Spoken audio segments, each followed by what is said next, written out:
I'm James Doohan. In the next hour, we'll examine the controversial evidence and theories that suggest we're not alone in the universe. If these theories prove to be true, the implications are staggering. In recent times, there have been more reported UFO sightings than ever before. For centuries, these crafts have remained a mystery until now. The footage you're about to see is a startling photographic account that sheds light on the greatest question of our century. Are we really alone? In the past decade, over 15 million people have reportedly witnessed extraterrestrial craft. What's more remarkable is that contemporary science has ignored the evidence that for thousands of years has been in plain sight. Recently in Mexico City, millions of astonished onlookers watched as these and other craft hovered over their city for hours. It was the largest mass UFO sighting in history. Mexican officials even held press conferences asking the public to remain calm. What's more amazing is that these sightings are still occurring even today. In what may be one of the most revealing interviews of our time, nuclear physicist Bob Lazar speaks candidly about his top secret work at the government's saucer research facility known as Area S4. In 1989, he was hired by the military to back-engineer the propulsion system of an extraterrestrial craft. Obviously, the ET craft do exist. Something had to build them, so there must be aliens. And since there are, and the craft are there must be some sort of factory and an entire civilization somewhere. And if in fact that is true, and it apparently is, then there must be others. Contact cases are by far the rarest type of UFO sighting. In these instances, a ship or a number of ships are repeatedly sighted by a single witness over an extended period of time. Over the last several years, a Miami resident named Adrienne had what is now considered one of the best documented contact cases in history. At first, the sightings began occurring at some distance from his home, but it wasn't long before the craft began appearing over his backyard. This amazing video footage shows a glowing disc approximately 9 feet in diameter hovering just feet from his house. In a blink of an eye, the craft disappears. Once the footage is slowed down, we can clearly see the craft dematerialize frame by frame. Adrienne's contact case took place over a period of several years and was never reported to the authorities for fear of ridicule and reprisals. Among the numerous hours of footage taken, this sighting remains one of the most dramatic. It began at 10:03 p.m. on October the 20th, 1995, and took place over a 50-minute period. The encounter ended with Adrienne following the craft at high speeds down the freeway. Here we see the craft minutes after the sighting begins. This extraordinary footage has never been broadcast and is being shown here for the first time. Clearly, we can see the craft hovering silently over the homes below. These large crafts are commonly referred to as beam ships, or in some cases, motherships. They gained their reputation by their reported immense size and softly glowing light emitted by the craft's operation. Approximately 38 minutes into the sighting, the ship began hovering away from his house. He followed the craft in his car and stopped along the freeway to film it hovering near an apartment complex. Minutes later, the craft flew directly over Miami's International Airport, where it hovered momentarily. The ship then flew into a residential area and accelerated out of sight. As the craft emerged from a wooded field, he was able to continue videotaping, but it wasn't long before it began accelerating again. While pacing it at over 50 miles an hour, it flew off out of sight. This slow-motion enhancement clearly shows the craft as it's speeding along the shoreline. To this day, Adrienne maintains he is still experiencing the reoccurring sightings. Since then, they have frequently appeared in UFO sighting reports. This cigar-shaped craft was filmed hovering in Rhode Island in 1967. A similar elongated UFO was videotaped in 1980 in the skies over Hagen, Germany. These pictures of a cigar-shaped UFO were taken in California. This UFO was photographed in Earth's orbit. crowds gathered in Krasnodar, Russia, to marvel at this luminous cigar-shaped UFO. This dramatic footage was later broadcast on Soviet television. The evidence is overwhelming. No single program in history has ever amassed such a compelling collection of footage. We'll use computer analysis, optical enhancement, and expert testimony to help bring the truth to light. But first, when did these sightings begin? The evidence suggests that mankind has been visited since the dawn of time. Recently, researchers point to one undeniable event that sparked the largest wave of sightings in history: the detonation of the atomic bomb. Unknowingly, we had sent an invitation to the universe, establishing ourselves as an advanced civilization. The Air Force has officially analyzed the motives of possible visitors from space. Here is a direct quotation from the official report. Such a civilization might observe that on Earth we now have atomic bombs. We should therefore expect at this time above all to behold such visitation. As early as 1947, alien craft began responding to our open invitation by arriving in large numbers. If advanced civilizations wanted to monitor our nuclear technology, New Mexico was the place to be. Because of its remote location, New Mexico was the site of the military's atomic research and testing. Post-war missile tests were conducted at White Sands, and Roswell was home to the only atomic bomber squad in the world. To date, the biggest day in Roswell's history remains July 2nd, 1947, when Mac Brazel, a rancher who lived just outside of Roswell, was startled that evening by a loud explosion outside. The following day, while checking on a remote water pump on his ranch, Mac made an astounding discovery. Spread over an area 100 yards wide and 3/4 of a mile long was crashed debris. Under top-secret security, the debris was collected down to the smallest piece. The base commander had already ordered a press release announcing they had recovered a flying disc. As the news traveled around the world, the phones began to ring off the hook back at the base. The Air Force quickly realized the implications of their hasty press release and issued a cover story.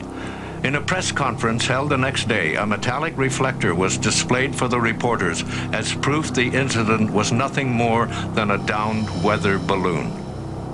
Recently declassified government top-secret documents confirm the Roswell incident. The report states on July 7, 1947, a secret operation had begun to assure recovery of the wreckage of an alien craft for scientific study. The Roswell incident caught the military off guard. Faced with the fear of widespread public panic, the government began the largest covert operation in history. Their objective was twofold. First, research the alien visitors and their craft, and second, divert the public's attention away from the subject of UFOs. In response to the Roswell crash, then-President Harry Truman formed a special investigative team of 12 hand-picked scientists and military officers to manage the situation. Secretly known as Majestic 12 or MJ-12, the panel's directive was to research the UFO phenomenon and keep it out of the public eye. Recently, private lawsuits and the Freedom of Information Act allowed for the release of many top-secret documents from this era.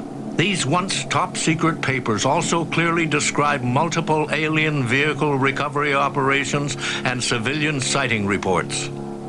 Even seemingly insignificant alien encounters were documented in great detail and were treated as an issue of national security. At the end of MJ-12's preliminary investigation, General Nathan F. Twining issued a top-secret memo relating their findings. The memo stated that, quote, "The phenomenon is something real and not visionary or fictitious. There are objects probably approximating the shape of a disk, of such appreciable size as to appear to be as large as man-made aircraft, yet circular or elliptical in shape, flat on the bottom and domed on the top, and making no associated sound." In his report, the general described the alien craft as capable of extreme maneuverability and very evasive when sighted or contacted by friendly aircraft. By the early 1950s, the public was fully aware of the growing UFO phenomenon. As the number of sightings increased, the government began more research. The alien crafts represented a technological advantage, and if the government was to maintain the national security, they had to control the situation. But the number of sightings made the job impossible. The public demanded an explanation. There have been a certain percentage of this volume of reports that have been made by credible observers of relatively incredible things. It is this group of observations that we now are attempting to resolve. It was sightings like this one filmed in Kentucky that made the situation impossible to contain. The military had no choice but to try and explain the UFO sightings. Photos like these fueled public interest. This sequence was taken of a disc-shaped craft flying off the coast of the island of Trinidad. The pictures were taken by an official photographer of the Brazilian Navy aboard the naval training ship Almirante Saldanha. After the official analysis proved the craft was 120 feet in diameter, the Brazilian president presented the photographs in a press conference. During the early 1950s, sightings were being reported in record numbers. The Air Force could barely handle the overwhelming volume of calls. If the government was to maintain secrecy, they would have to collect their own information firsthand. The first UFO tracking project was installed in Alaska. The Air Force installed sophisticated cameras and detection equipment aboard specialized reconnaissance planes to retrieve the best possible information on the UFOs.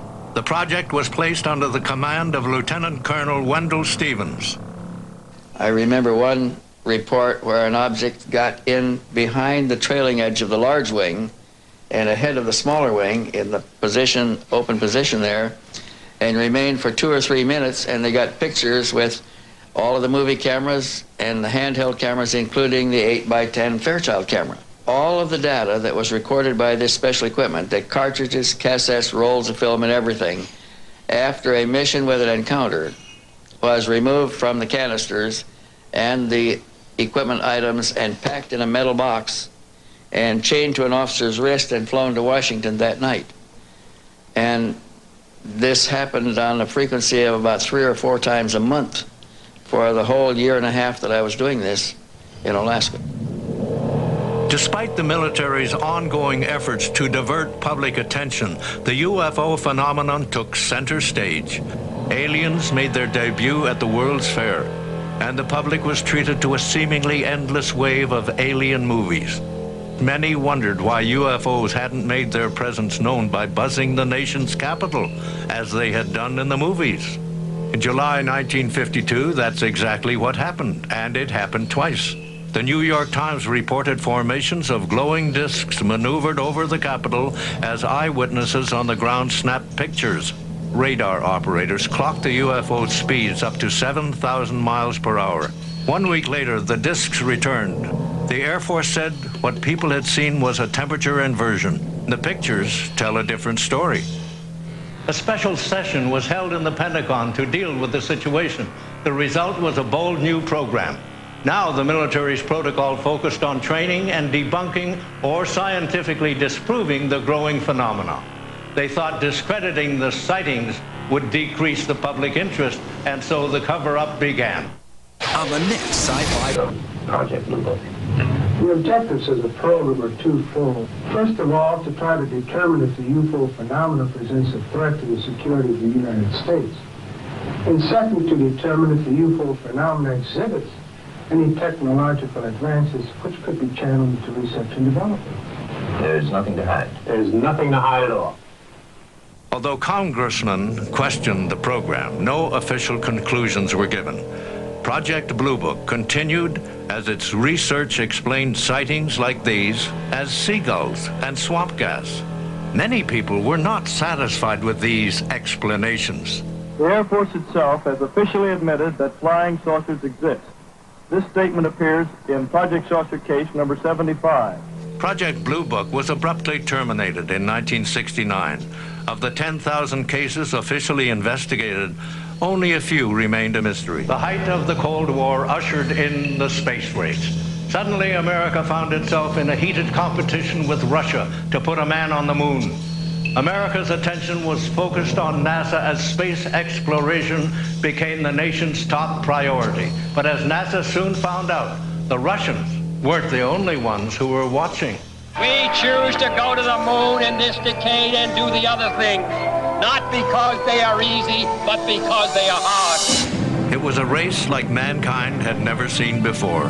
Who would be the first to conquer the vast distances of space? But what MJ-12 and the Air Force already knew, NASA was finding out for themselves. NASA's official policy is that it is not engaged in any UFO research. But NASA's own logs showed that practically all of their early Gemini and Apollo missions encountered UFOs. In 1985, NASA released UFO footage taken by their astronauts in lunar and terrestrial orbit. This film was taken by astronaut James McDivitt aboard Gemini 4. The next day, he snapped this photo of a cylindrical UFO in Earth's orbit.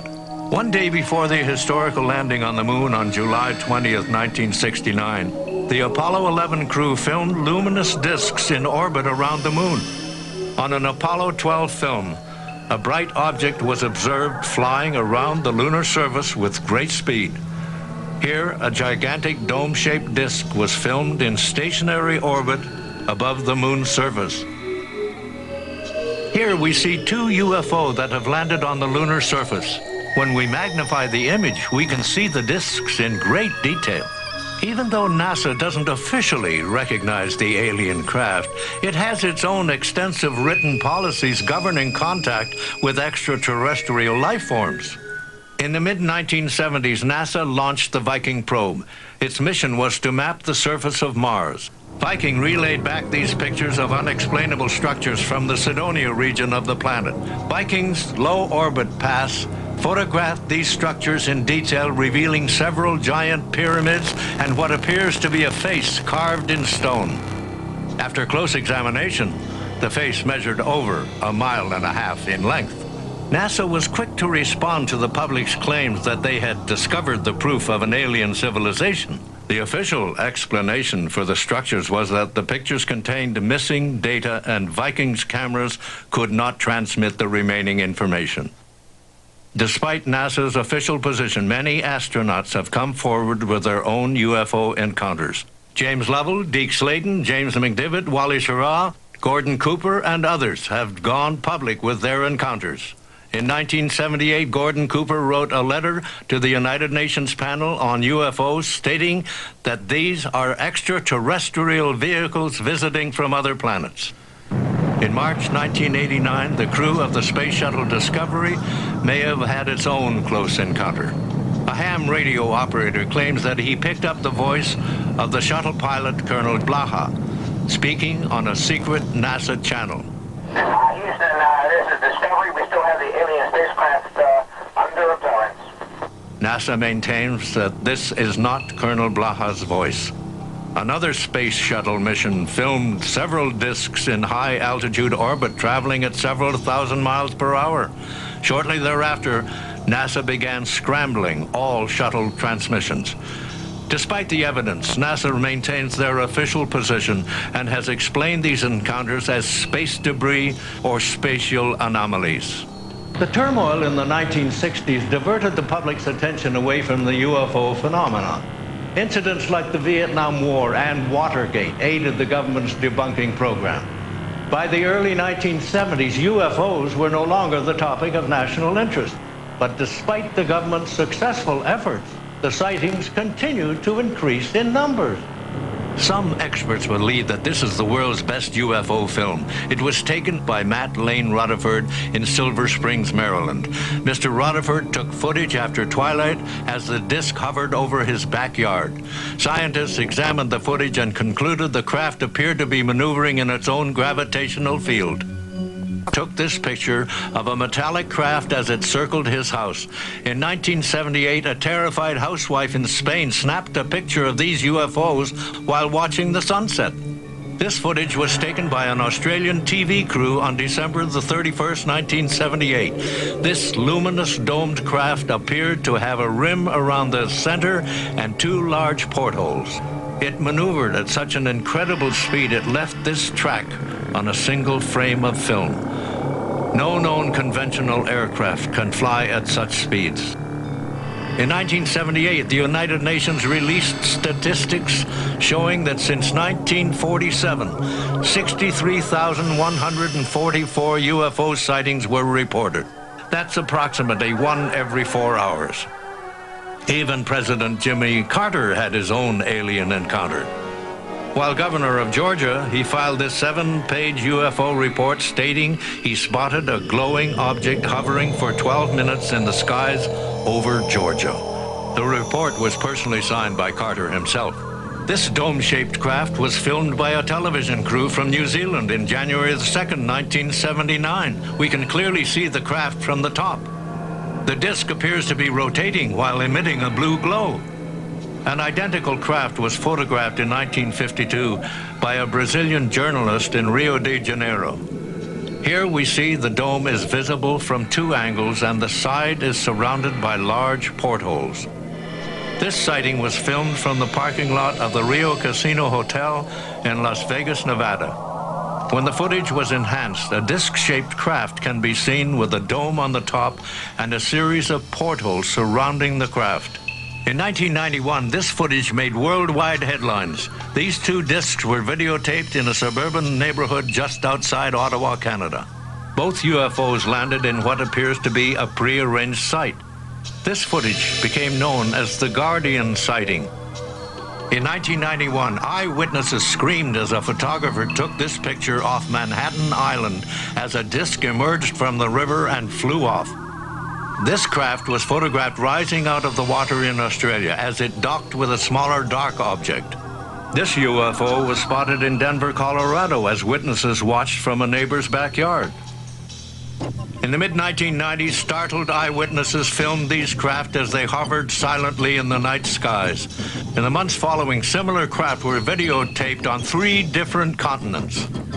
It was rare that sightings like these gained much national attention.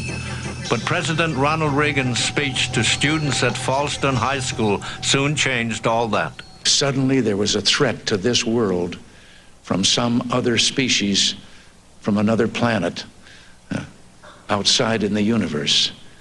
We'd forget all the little local differences that we have between our countries.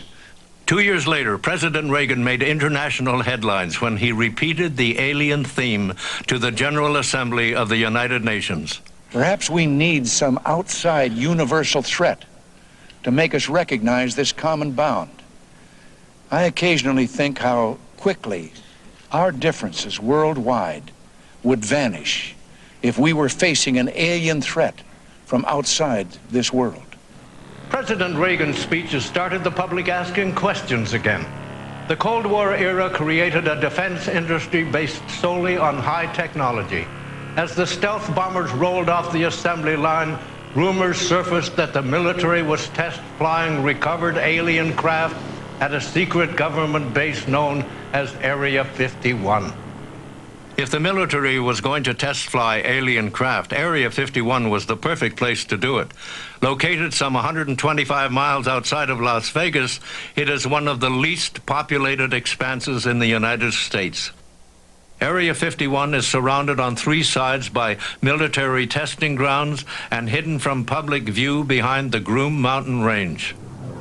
This Russian satellite photo shows the base as it appeared in the 1960s. Since then, satellite images have shown the base has expanded immensely.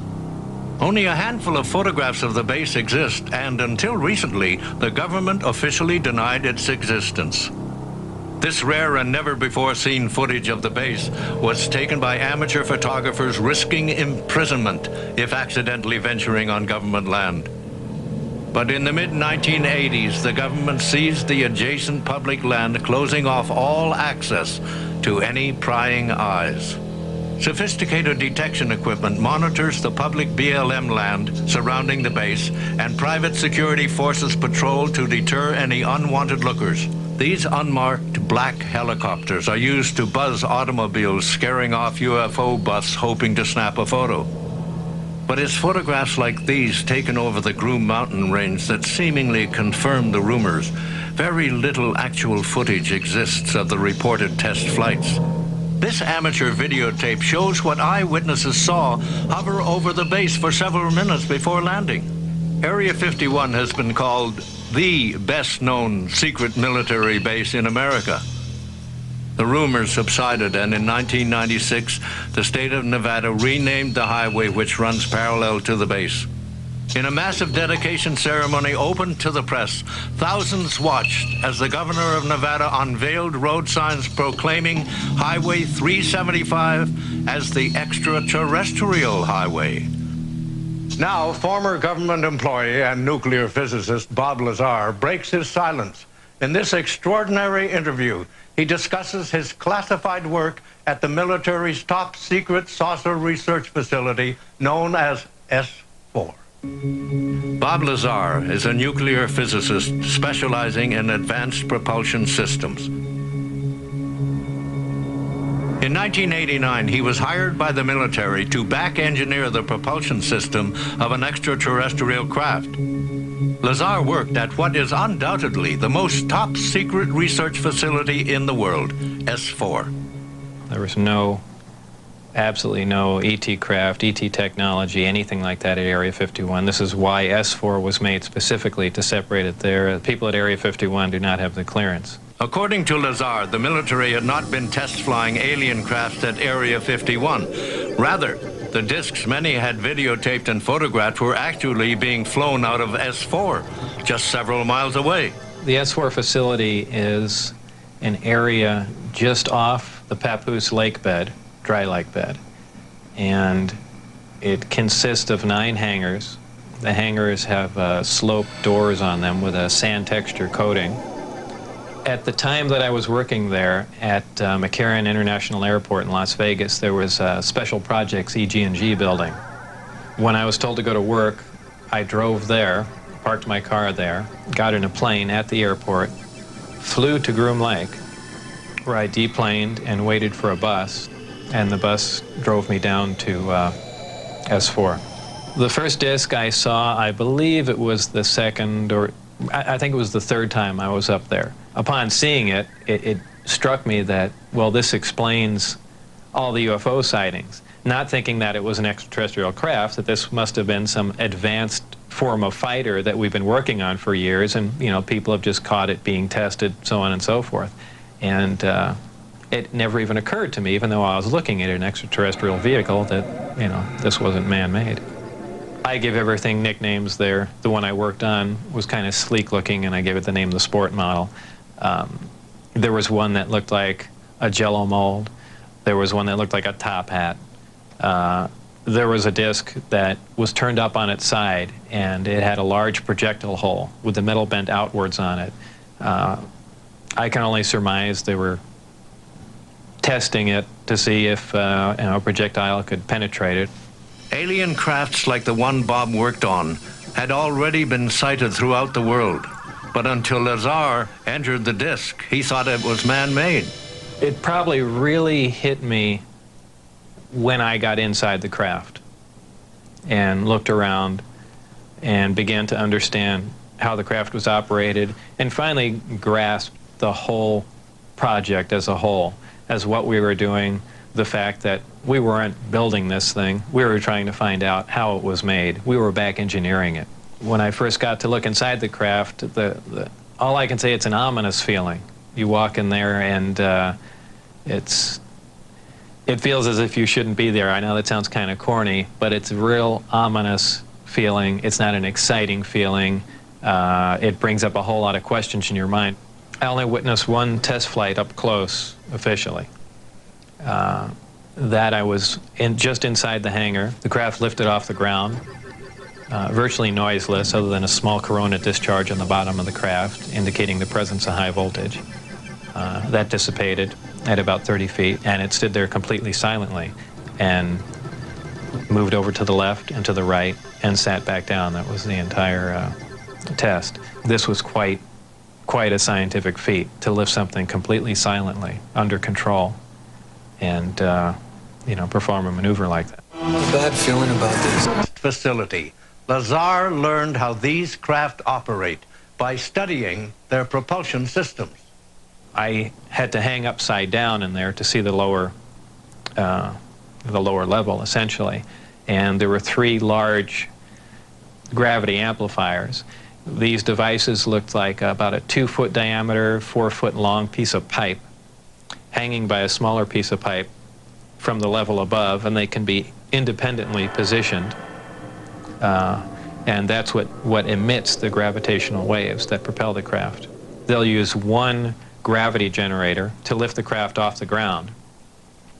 And as opposed to what we're used to, for instance, a plane, once it's in the air, we envision thrust or some force coming out the back of it to push it forward. The crafts work completely opposite of that. What they do is once they're hovering in the air, they'll swing the gravity, or 2 remaining gravity generators up in front of them and create a distortion, essentially a downhill, and the craft rolls downhill for infinity. As seen here, these craft don't always fly in a similar fashion. They have been seen and photographed flying in radically different positions. Lazar explains. There's what they call Omicron configuration, where the craft is using one generator, or Delta configuration, where it's utilizing all 3. Delta configuration would be for space travel. Essentially, the craft will tilt up on its side, focus the 3 gravity generators to a single point, and move through space that way. It's always chasing a little distortion. That's why they look goofy when they fly around at low speed. Gravity will vary somewhat, and you will get odd movements of the craft. So its low speed mode is kind of unstable for the most part. Lazar was also able to shed light on one of the phenomenon that's commonly seen in so many sightings. If you were going to see one of these crafts at night operating, it would appear really as a glowing ball or just a bright light in the sky from a distance. Even close up, you know, you'd see a glowing halo around it. What you're dealing with is a high energy source in essentially a gas atmosphere, oxygen, nitrogen. And when you apply enough energy to a gas molecule, they emit photons, they emit light. Well, when you're on the outside, you know, you pretty much think, you know, how could they keep something like this secret? It's a crime against science, it's a crime against the people and all that. But, you know, your feelings change once you're privy to the information. Before I was at S4, I was more or less one of the guys that thought, you know, all these government conspiracy and UFO buffs and things like that were complete lunatics. Obviously, the ET craft do exist. Something had to build them, so there must be aliens. And since there are, and the craft are there must be some sort of factory and an entire civilization somewhere. And if in fact that is true, and it apparently is, then there must be others.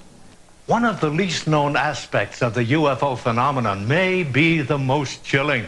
With today's sophisticated computer technology and special effects, it's possible to fake a picture or alter video. But this modern technology hasn't always existed. We've uncovered startling new evidence that suggests that mankind has been visited since the beginning of recorded history. This is the oldest known picture of a UFO sighting. Or is it? The earliest recorded sightings occurred in Pakistan over 7,000 years ago. In this dramatic Stone Age cave painting, we can clearly see a human-like being wearing what appears to be a helmet, complete with antenna. In the background, we can see a classic saucer-shaped craft. Archaeologists discovered this 15,000-year-old cave painting in southern France showing disc-shaped craft flying over ritual hunting grounds. So many saucer-shaped craft were depicted, the archaeology team put together a catalog to illustrate the various shapes and sizes. In a Japanese cave painting, we see a large, luminous craft hovering over a crowd watching from below. Throughout the Middle Ages, we can also see evidence of similar flying ships. In some cases, the craft resembles saucers photographed in modern times. This fresco in a monastery in Yugoslavia shows a manned craft flying above the people below. This painting was found in one of the oldest churches in Russia. It shows 2 flying discs with on-looking faces observing the crucifixion. Much about man's oldest civilization, the Sumerians, remains a mystery, except that the remnants of their ancient culture inexplicably appears even today, and their preserved records show contact with alien beings. A recent crop formation found in England depicts two worlds in contact above the Sumerian symbol, translated to read, "The nobles with their flying starships."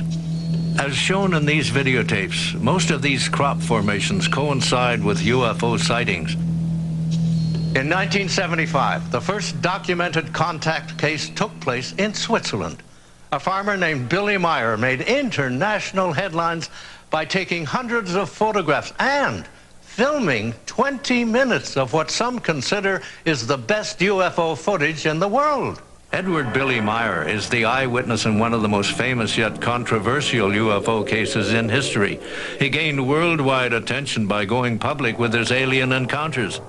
Despite the clarity of his photos and films, they remain controversial because he claims to have been in contact with the alien visitors. On January the 28th, 1975, he had his first sighting in the Swiss countryside of Hinwell. According to Billy, he heard a low-pitched hum as he looked up to see a silver disc-shaped craft descending upon him. He was able to snap off a few shots with his camera. 1 month later, on March 8th, 1975, Billy photographed this ship moving along the tree line. This was one of the first UFO pictures to be analyzed by optical computer enhancement. An independent lab confirmed the photograph had not been altered and was considered genuine. March 29, 1976 marked the appearance of a new disc Meyer later referred to as a Variation Type 4 craft. Shortly thereafter, Billy was able to obtain metal samples from one of his encounters. This electron microscope footage of the metal samples was part of an analysis conducted in the United States. Two laboratories independently confirmed the combination of metals were intricately machined, cold fused together, and could not have been produced here on Earth. Shortly after Billy's encounters began, he started to bring his 8mm movie camera with him and filmed several amazing sequences of hovering craft. Perhaps the most striking piece of evidence in the Meyer case is this film clip of a metallic disc hovering over a road below. In this daylight shot, we can clearly see the graceful motion of the metallic disc as two different cars drive directly under it. Yet despite Meyer's efforts and the hard physical evidence, skeptics maintained that the photos and footage were too good to be true. By April 4th, 1978, the contacts had stopped. Billy claims to have had a total of 105 sightings over the 3-year period ever recorded. Guillermo Arguin from Mexico City was the first to come forward with this footage. When optically enhanced, it clearly reveals the rotating motion of the metallic disc. Meanwhile, 85 miles away in Puebla, a cameraman took this footage of a nearly identical craft. Split-screen enhancement shows the striking similarities between the two. Another witness filmed this craft. The computer enhancement reveals further details of the craft during the mass sighting. This footage was videotaped from the northeast section of Mexico City. Enhancement reveals a pulsating field on the lower half of the craft. Miguel Torres filmed this disc as it moved through the central part of the city. When optically enhanced, a corona discharge or burst of colored light can be clearly seen on the bottom of the craft. Of the 2,000 hours of videos taken, these 6 were picked for comparative analysis. All reveal the same metallic-shaped discs as photographed from the different parts of the city.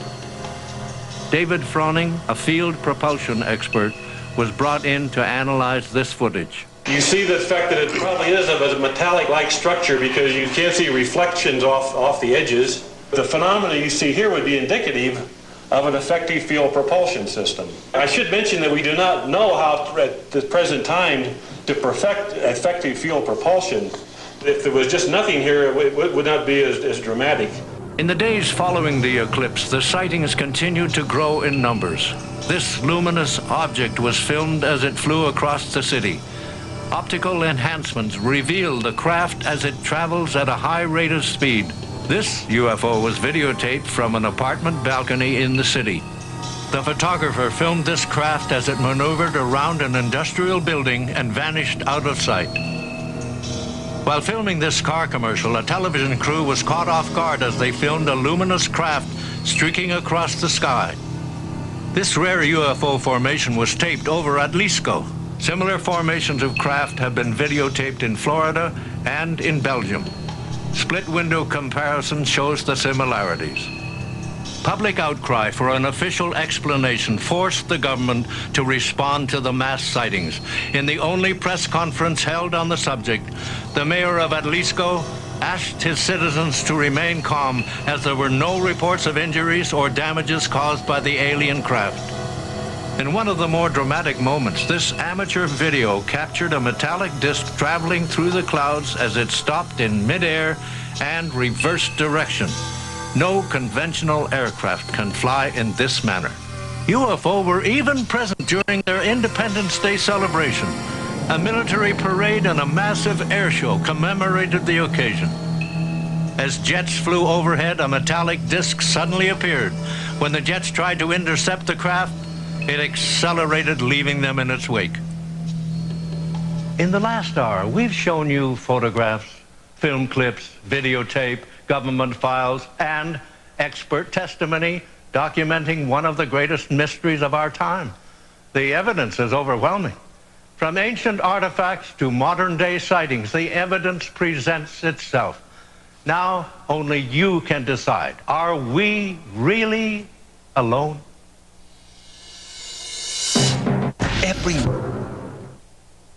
But the search for proof of extraterrestrial intelligence has produced disappointing results.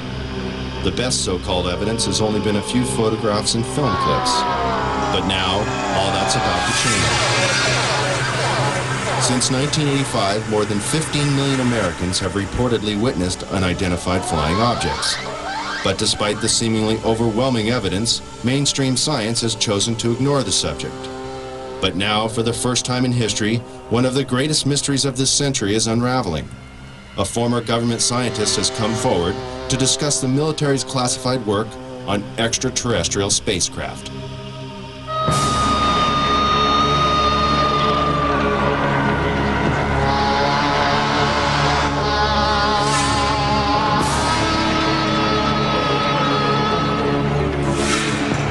Human advances in technology have exploded in a million directions and show no signs of slowing down. The ever-increasing pace of achievement in the last several decades is unparalleled in human history. The high cost of developing and producing these technologies has limited the number of contenders from the private sector, leaving the government and large corporate businesses on the cutting edge of new discoveries. Always in the public eye, big business competes for high-paying contracts, working night and day to invent or further develop the next big thing to satisfy the masses. The government, on the other hand, must conceal information concerning national security that, for obvious reasons, should not be public knowledge. But when it comes to matters concerning the welfare of our planet, the living beings on it, or potential clues to the mysteries of the universe, many believe it should be our right to know. The end of World War II and the invention of the atomic bomb signaled a new era of international mistrust. Since the earliest days of the Cold War, which coincides with the Roswell incident and the start of the modern UFO era, the military has been especially secretive about its advances and achievements, while always searching for the perfect weapon or super sophisticated tool of espionage.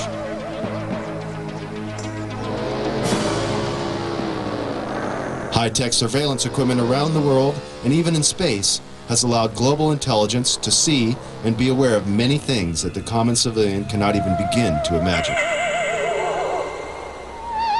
The military recruits many talented civilians when special expertise is required. And propulsion systems expert Bob Lazar claims he was one of them. In this exclusive interview, he gives his detailed account of his employment with the Department of Naval Intelligence at the top-secret facility known as S4, where, according to Bob, he was hired to work on recovered alien spacecraft. S4 is located 125 miles north of Las Vegas and 15 miles south of Groom Lake.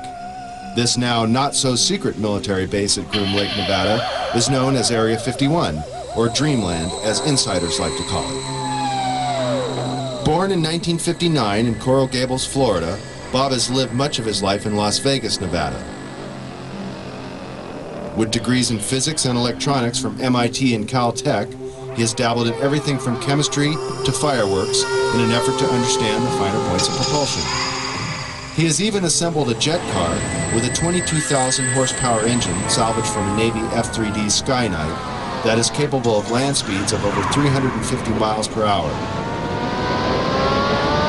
Fate took a serious turn for Bob in 1982. Arriving early for a lecture at Los Alamos National Laboratory in New Mexico given by Dr. Edward Teller, one of the inventors of the atomic bomb, Bob was able to meet and talk to the famous physicist. Coincidentally, Dr. Teller was reading the local paper, The Monitor, with a featured front-page article on Bob, and the two struck up a conversation. Later, Bob sent Dr. Teller his resume for consideration, and soon after, Bob was hired by the Los Alamos National Laboratory. This Los Alamos-based directory lists Bob as an employee.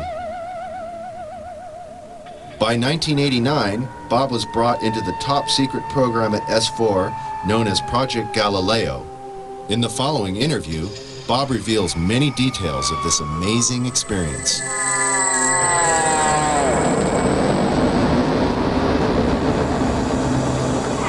Did you witness any disk technology at Area 51? No, there was absolutely no ET craft, ET technology, anything like that at Area 51. This is why S4 was made specifically to separate it there. People at Area 51 do not have the clearance. How long were you employed at S4, and when were you hired? When was I hired at S4? I guess early '89, and I was probably there only about 6 months or so, on a very infrequent basis. How were you transported to and from work? At the time that I was working there at McCarran International Airport in Las Vegas, there was a Special Projects EG&G building. When I was told to go to work, I drove there, parked my car there, and got in a plane at the airport, flew to Groom Lake, where I deplaned and waited for a bus, and the bus drove me down to S4. The S4 facility is an area just off the Papoose lake bed, dry lake bed, and it consists of 9 hangars. The hangars have sloped doors on them with a sand texture coating. Around the opposite end of the hangars, there's the standard entrance where you're dropped off at, go through a security check, and inside there's a small complex. There is some office space, there's several laboratories, the hangars themselves, of course, and a few other places. I didn't have free rein to go wherever I wanted to. Everywhere I went to, I was essentially escorted, so that was really all about that I saw. Inside the facility, what was the basic layout? Were there underground levels? I don't think there were any underground levels to it, though there could have been. I don't think it was an extensive underground facility. It just looked like an installation that was butt up against a mountain. And I didn't see any evidence of any stairs going down, elevators, or but like I said, I don't know. There could have been, and I just might not have been permitted in those areas. It's difficult to really surmise how long it had been operational. Everything did look fairly new. By that I mean I don't think this installation was there in the early 70s. Nothing was worn. Things look fairly freshly painted. So, as a ballpark guess, I would say it would really surprise me if the installation was older than 5, 7, 10 years, something like that. Lots of scientists killed in the project. What exactly happened there? Allegedly, obviously, I didn't see this, and I don't know it to be fact, but this is what I was told, that I was hired to replace one of a couple people that were killed while working on one of the reactors from one of the crafts. Apparently, they, for whatever reason, cut open an operating reactor, and the device exploded, killing both of them. The scientists that were killed there, allegedly the detonation from the explosion was fairly large. It would have rivaled a small tactical nuke. So it was done at the Nevada test site, and it was to be passed off as an unannounced nuclear test. Did you have any direct contact or communication with aliens? No, not at all. Tell us about the briefing files. Under what conditions did you gain access to them? I was put into the briefing room with 121 or 22 briefings, and really was just told to sit and read through them. I think they were there just to mainly educate me on what was going on. They weren't a complete in-depth explanation on everything else, but just essentially a brief synopsis on some of the other projects that were going on there. Supposedly, the information, now this isn't something that I determined, it's something I was told, that the crafts originated from a planet that orbited the Zeta Reticuli star system. Zeta Reticuli 1 and Zeta Reticuli 2 are two stars of a binary star system. The craft allegedly came from there. One or two autopsy photographs I saw dealt with just a small photograph, a bust shot essentially, just head, shoulders, and chest of an alien where the chest was cut open in T fashion and one single organ was removed.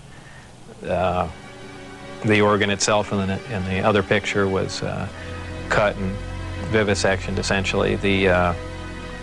Showing the different chambers in there.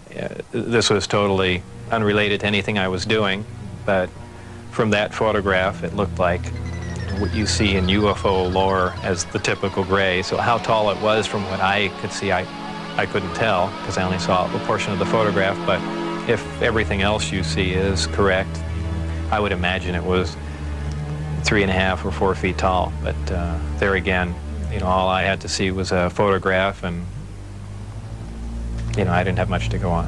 What was the incident in 1979 that brought the alien exchange program of information to a halt? Again, this is a story that was relayed to me, and allegedly what happened in '79, there was some sort of information exchange going on where there were actual live aliens at the facility, and at one particular point there was an area where some security personnel went to enter. And apparently, because of not the sidearms, but the bullets in the sidearms, from what I understand, if they would have entered the area, the bullets would have detonated. And supposedly one of the creatures tried to stop the security personnel from entering the area, and a fight ensued. And the bottom line from the altercation was that the security personnel, I don't remember how many were involved, but were all killed, and they died of head wounds, and that's all that I heard of that story. What was your job description at S4? My official job description was a senior staff physicist. I don't know if I actually had that position when I was there, because I was there so infrequently. I wasn't supervising anyone, so that was the official position I was hired under. But whether or not I actually acted in that capacity, I don't know. What was the size of the staff working on Project Galileo? Well, there were 22 people employed there totally. And that was specifically for the Galileo project? No, for the entire project. Oh, I see. There were 22 people with majestic clearance. I had majestic clearance. Majestic clearance was designated as clearance 38 levels above Q clearance, and Q clearance is the civilian top secret clearance. When did you see your first disc? The first disc I saw, I believe it was the second, or I think it was the third time I was up there. Normally the bus pulled around to the opposite end of the facility, which was the main entrance, and that's where we went in. On this particular occasion, it pulled up to one of the hangar doors, which were normally closed, and the last one was open. We came out, and I saw the disc in the hangar. Upon seeing it, it struck me that, well, this explains all the UFO sightings. Not thinking that it was an extraterrestrial craft, that this must have been some advanced form of fighter that we've been working on for years, and, you know, people have just caught it being tested, so on and so forth. And it never even occurred to me, even though I was looking at an extraterrestrial vehicle, that, you know, this wasn't man-made. When did you realize the craft was not of earthly origin? Well, it probably really hit me when I got inside the craft and looked around and began to understand how the craft was operated and finally grasped the whole project as a whole, as what we were doing, the fact that we weren't building this thing, we were trying to find out how it was made. We were back engineering it. What is back engineering? Well, back engineering is taking a finished product and finding out how the device or product was produced, and essentially determining whether or not you can duplicate it. Now, scientists aside, what was your emotional response? What were you thinking were the implications to the world or man in general from these revelations? I really didn't think about implications of that sort. As far as emotionally, people have asserted that, boy, that must have been the most exciting time in your life, and that's not the way it was. When I first got to look inside the craft, all I can say, it's an ominous feeling. You walk in there and it feels as if you shouldn't be there. I know that sounds kind of corny, but it's a real ominous feeling. It's not an exciting feeling. It brings up a whole lot of questions in your mind. Well, where did this come from? And you know that they won't give you the answers to the whole story, but it's that's the only way I can describe it. I would like to talk to you about a recent discovery in the Antarctic. It produces a gravity wave, which is similar to the gravity wave that the Earth produces. However, the craft phase shifts the wave. In other words, it turns the wave not really in an opposite polarity, but something to that effect, where it will work against the natural gravity wave of the Earth, and it produces lift in that effect. Is there any internal protection for the crew? Does the craft generate a gravitational field inside the craft itself? Well, the craft generates its own gravitational field. Being inside that field essentially doesn't shield you, but essentially you're in, and this is a terrible way to say it, almost in a different realm, because you're now influenced only by that gravitational field. For instance, people wonder how a craft like this can make a turn at such high speed, a 90-degree turn, when they would imagine people slamming up against the wall or something to that effect. Well, that really wouldn't happen. Inertia would have no effect. You're in a distortion. And don't forget that gravity distorts time and space, so really nothing is going to influence you while you're in there. Describe the gravity amplifiers for us and some of their different operating configurations. There are 3 amplifiers. The craft can operate on a single one, can lift off the ground. The way in which it's propelled are 2 different ways. There's what they call Omicron configuration, where the craft is using one generator, or Delta configuration, where it's utilizing all 3. Delta configuration would be for space travel. Essentially, the craft will tilt up on its side, as opposed to a science fiction movie where you see a flying saucer moving around. The craft will tilt up on its side, focus the 3 gravity generators to a single point, and move through space that way. Moving around the source of gravity is a problem to a disk because it's interference, essentially. So what they do is they work with that interference to their benefit. They'll use one gravity generator to lift the craft off the ground.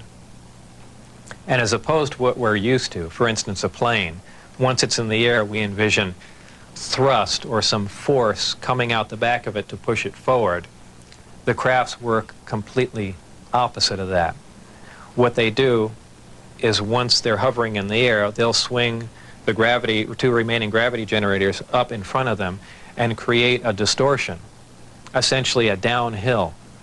And the craft rolls downhill for infinity. It's always chasing a little distortion. That's why they look goofy when they fly around at low speed, because they're essentially, and any time you run over You know, the gravity field around the Earth is not completely constant and stable. Depending on the minerals and density of the Earth underneath it, the gravity will vary somewhat, and you will get odd movements of the craft. So its low-speed mode is kind of unstable for the most part. I only witnessed one test flight up close, officially. That I was just inside the hangar. The test was going off probably, just as the sun was going down, and it was a low-performance test. I believe there were some pilots or test pilots in the craft. The craft must have been retrofitted to fit them, because the seating arrangements were really not accommodating. They were in radio communication with the craft, which is kind of surprising to me, because the gravity waves that the craft was producing should have distorted the radio waves also. So apparently there's something there that I don't understand. The craft lifted off the ground, virtually noiseless, other than a small corona discharge on the bottom of the craft, indicating the presence of high voltage. That dissipated at about 30 feet, and it stood there completely silently, and moved over to the left and to the right, and sat back down. That was the entire test. However, that was an extremely impressive test. Maybe to someone that really knows little about science or anything, that wouldn't be a whole lot, but you have to realize this craft was about 52 feet in diameter. I don't know exactly how much it weighed, but it weighed a lot.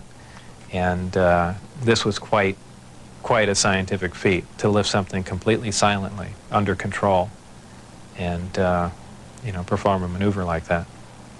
The craft itself was, I assume it was metal. It was cold to the touch, that's why I say it was metal, but it was a brushed aluminum, actually just an unfinished stainless steel, not shiny, finish to it.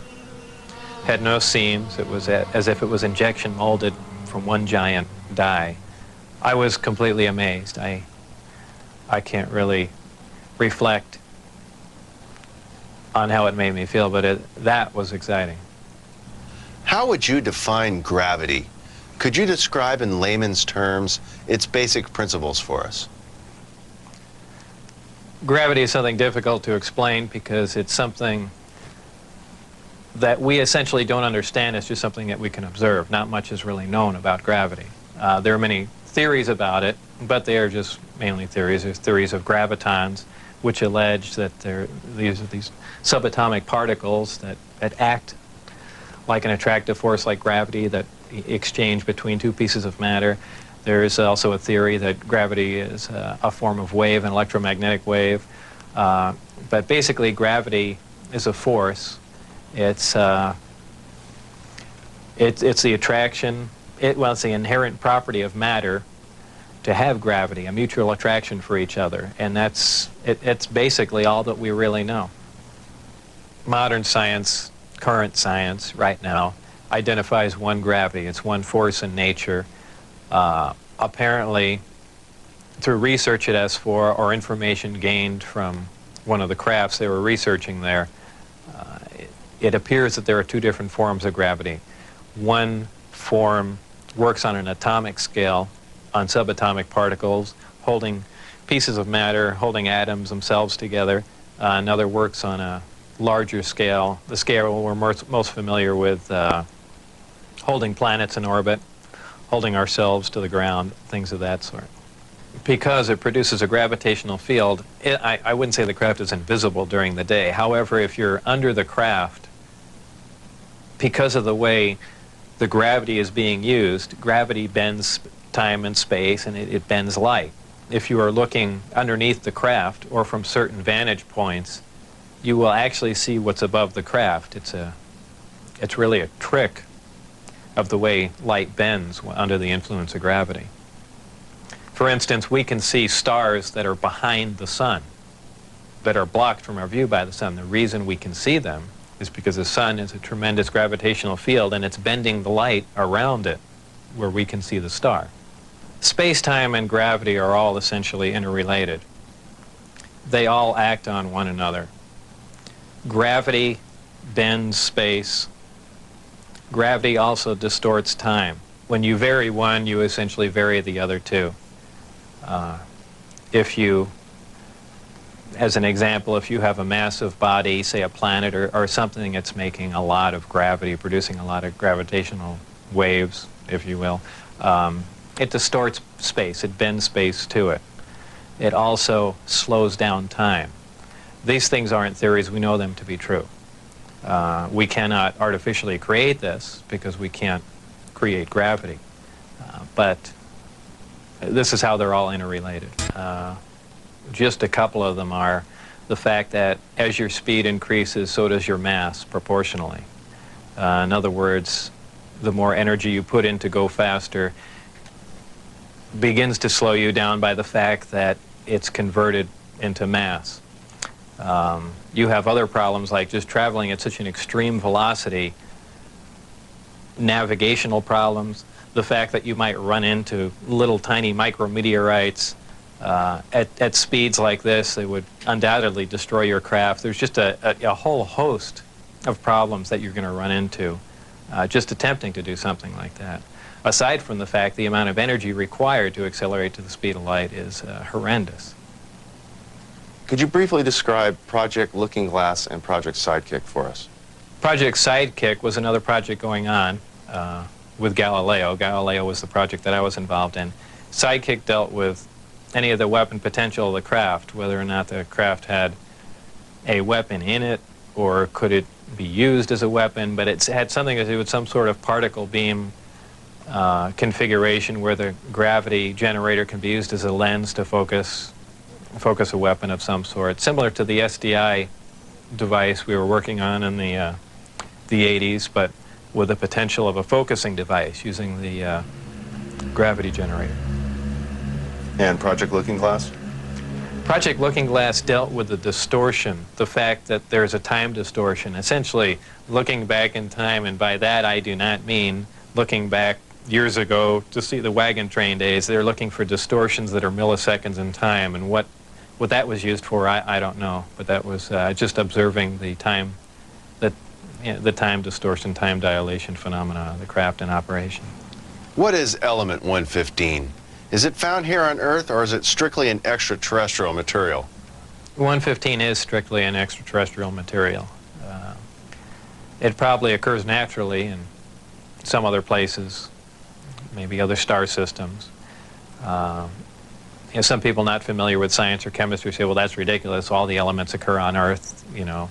But that's not true. There are elements on the periodic chart that aren't found on Earth. I believe the Heavy Ion Research Lab in Darmstadt, Germany, has reached element 112 recently. So 115 isn't that far away. And when they synthesize it, it's not like they're making a couple ounces of it. They're talking about 1 or 2 atoms of it. To make any usable quantity of a heavy element like that is virtually impossible. Element 115 is in the top of the reactor. And the base of the reactor apparently is a small, something similar to a cyclotron. It's a particle accelerator. A particle is accelerated to high speed and then deflected up a small tube, and it's aimed at the 115. This transmutes the 115, similar to the way we do that in a normal particle accelerator. This causes a reaction, a radiation emission that we really haven't seen before. It produces antimatter. This antimatter is guided down a tuned tube and reacts with a gas. When matter and antimatter react, they convert to 100% energy. This energy is converted, heat energy, is converted to electrical power in the reactor itself. This is done through a thermoelectric converter. And this electrical power is used to power other subsystems on the craft, though there is no wiring, you know, as we would know it. Also, that's almost a byproduct of the reactor. The reactor also sets up a gravitational wave from the 115 being bombarded. This gravitational wave was present at the top of the reactor and is essentially guided in the same way microwaves are guided through tuned tubes. And this goes to their amplifying cavities and through the projectors that are in the bottom of the craft. With the gravity generators running, Is there thermal radiation danger to the crew? There is no thermal radiation while the reactor is running. The thermionic generator is 100% efficient, which is in violation of the first law of thermodynamics. But in fact, it works.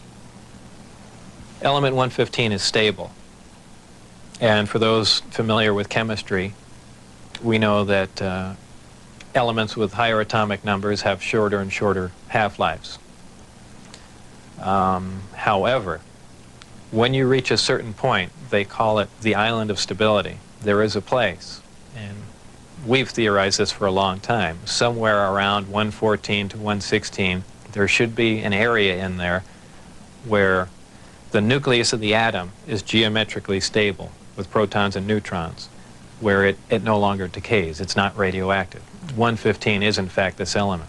In fact, it does occur again somewhere around element 247. Of course, we're nowhere near synthesizing that. We can only, predict things like that. But that's where 115 is. Did the aliens, give us element 115 in large quantities? Whether or not it was given to us, I can't answer that question. However, I was told that we have 500 pounds by one of my co-workers.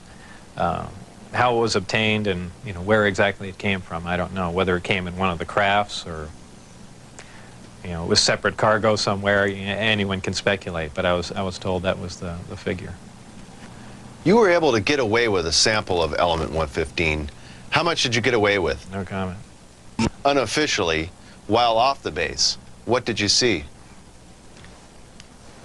The test flights I saw off the base, actually the best test flight was witnessed by my friends who I had brought out there. At the exact moment the craft was hopping around and doing some really impressive maneuvers, I had turned around and I think was looking for the video camera or something to that effect. But I missed some of the most impressive maneuvers. But the craft was similar to what was done before that I had seen close up, other than the fact that it went above the mountain range, moved a much greater distance at a much higher rate of speed. How were you able to find out about the test flight schedules? The test flight schedules were told to me, specifically because I was probably going to have to be present during those times. And at that time, the test flights were taking place on Wednesday nights. And from what they said, that was because that was statistically the least amount of traffic in the area. And that's all that they were concerned about. Does the propulsion system release any sort of discharge or exhaust? There was a high voltage discharge on the bottom of the craft, but as far as there being an exhaust, there was none. Why did they appear as glowing balls of light in the night sky? Well, that's kind of the same reason why a neon light or a fluorescent light lights up. What you're dealing with is a high energy source in essentially a gas atmosphere, oxygen, nitrogen. And when you apply enough energy to a gas molecule, they emit photons, they emit light. And I don't think it's anything, it's really a byproduct of how the craft operates. When it's emitting that much energy, the gas surrounding the craft emits light. The same reason why lightning is visible. You have a huge electrical discharge, and the gas emits light in the form of lightning bolt. If you were going to see one of these crafts at night operating, it would appear really as a glowing ball or just a bright light in the sky from a distance. Even close up, you'd see a glowing halo around it. This is typically what you'd see in your normal UFO sighting, if you've heard them a lot. However, keep in mind that lights in the sky are caused by much more common things than flying saucers. Tell us a little more about the aurora you witnessed taking off out of Area 51. It was a large craft, and the one glimpse I got of it was from the rear, and it had two huge square exhausts with vanes in them. And it was just, it sounded more like a rocket than a jet. I don't know. I even think he did mention that it was liquid methane powered, but there again, working on the disk technology, I really could care less what was rolling around at Area 51, but it did catch my eye. As a result of going public, have there been any attempts made on your life? One day when I was getting on Interstate 15, driving down Charleston Boulevard, a car came up alongside of me, and I thought he was just trying to race me to get on the freeway. This was after I had left the project. It was a white, boxy-looking car. Exactly what make and model, I don't know. But I accelerated to get on the freeway to go fast, and there was a gunshot, and the back of the car was hit, and I skidded off into the median. And I stopped, and I was frightened, and I just stood there because I thought the guy was going to be alongside of me and just shoot me. I had nothing to do. I was essentially paralyzed with fear, and I waited there, and then nothing else happened. And do I know it was a government agent trying to kill me? No. Could it have been a drive-by shooting? Maybe. You know, so it wasn't, I mean, it was an attempt on my life, but by who specifically, I don't know. Though I was threatened before I had left, that they threatened my wife's life and my life, so I can only put two and two together and say that they were kind of pissed at me. In an earlier interview, you had mentioned that they had put a gun to your head. Tell us about that. That was after we were caught out when I had the test flight schedule, and I brought some friends out to show them the disc test. We got caught out there, and the following day I was debriefed down at Indian Springs Air Force Base. And I was in the room with the security guards that caught us, my supervisor and some other people, and some other security personnel. Yeah, they were essentially grilling me about security and, you know, how could I possibly bring people out there, and I guess I wasn't as responsive as they would like, and they got in my face, and one of them pulled a sidearm out, you know, just pushed it against me. Have you maintained any contacts with your colleagues out at S4? No, I never heard from anyone other than for a very brief time after I left. Dennis, who was my supervisor, did try and make contact with me at the meeting place was the Union Plaza Hotel, and I took a friend of mine, Gene Huff, down there, and another friend, a former colleague and scientist from Los Alamos, and we saw him, but I also did recognize some security personnel walking around there from S4, so whether or not it was a setup or what was going on or he was trying to talk to me, we never found out, and we left. It just was a real strange situation. I never heard from him since. As we enter the 21st century, how has your experience changed your beliefs? Well, if you want to word the question, how are my opinions changed? I would say considerably. Before I was at S4, I was more or less one of the guys that thought, you know, all these government conspiracy and UFO buffs and things like that were complete lunatics. I even remember before I was involved there, a friend showed me a little newspaper clipping and said John Lear was giving a lecture who was touting that aliens from another world came to Earth and there's 70 different species. And I remember laughing on the phone that this guy had lost his mind. And I was also under the impression that, you know, boy, the government's all for the people, and they, you know, they're out here to protect us and all that. You know, after the experiences I had there, everything is completely turned around. You know, the government is doing everything but looking out for us. I mean, the only thing they're looking out is for themselves. You know, obviously the ET craft do exist. Something had to build them, so there must be aliens. And since there are, and the craft are there must be some sort of factory and an entire civilization somewhere. And if in fact that is true, and it apparently is, then there must be others. Actual crafts and technology from another world. And that's probably the most important event in history. It kind of moved from science fiction into reality, in my mind. And it really just, I guess, opened my eyes.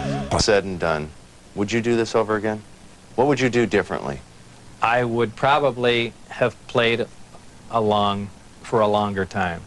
I would like to have known a little bit more about the technology and probably kept quiet if I could have. And possibly never have said anything. I almost wish I had done that. You know, it's it's really only caused headaches and problems. But I believe if I was given the opportunity again to go back in time and redo it, I think I pretty much would have just shut up and gone along with the program. I would have much preferred that instead of the Navy or whoever it was that hand-picked a few renegade scientists here and there, that they turn it over to some more qualified people. Obviously, I was not the most qualified person on propulsion or field propulsion or anything of that sort. I was just some guy. I mean, they could have picked, I could have named 10 or 12 other guys that were more qualified than me. But, you know, if they turned it over to the scientific community and not just a couple guys here in the United States, I mean, you need a large group of people in a large lab to research what's going on there, not a little quiet installation. It's the security itself that prevents them from getting anywhere. I mean, they never do work hand in hand. You can't have a military mind. Science itself must communicate. You have to have a free exchange of ideas. That's how things progress. And when you clamp down on a security system like that, where you work in isolated groups and ideas cannot be exchanged, you don't get anywhere, and that's the problem they have. What does the future hold for Bob Lazar? Well, I'm not really involved in any of that stuff anymore. That's kind of put behind me. I have my own businesses that I work at, some computer graphics, some consultation, other technical jobs, radiation detectors, and a few other things like that. So really, I just go about my life, and that's, you know, something that happened that was fantastic, and it's over, but it's kind of hard to shake it loose. But eventually I will, and that'll be that. I think all the surveillance and everything stopped. I don't think anyone's bothering to monitor me. I've said everything that I know. It's been all over the place, so it's kind of a done deal. As far as whether or not there are any craft out there, I believe, you know, they were out and gone in probably the late '89, early '90, and the only thing people see now out there are, you know, either flares or planes coming into land, but that's about it. Did you have an interest in flying saucers or science fiction in general as a child? I was never interested in flying saucers as a child. Science fiction, you know, I watched Star Trek, I guess, with everyone else back then, but for the most part, yeah, I didn't even believe in flying saucers up until I was employed at S4. But this amazing, flying, structured craft has no earthly explanation. It was seen over the small farming village of Kibbutz Hatzor for 3 consecutive nights in August of 1996. This video, shot by a young resident of the kibbutz, shows a bizarre-looking, partially lit craft with strange red markings and rectangular shapes. When the camera zooms in, we see what appears to be a light on the craft's left side take on amazing structure. The structure, some say, resembles a huge flying building with hallways. 17-year-old Amiche Shoah was stunned to be awakened by the strange, bright object in the night sky. He watched in amazement as it hovered above for hours. He waited for its return the next night, video camera in hand. By the third night, word of the strange craft had spread, and some 60 members of the kibbutz came out to see it in all its glorious color. This time, Amiche's batteries failed, but he managed to film the odd craft again using a neighbor's camera. Look what he managed to capture on tape. The structure is so massive that the illuminated portion is said to represent only 5 to 7% of its actual size. Is this the design of some otherworldly architect? As incredible as it sounds, some UFO researchers claim it could be housing alien inhabitants, giant aliens as described in the Bible.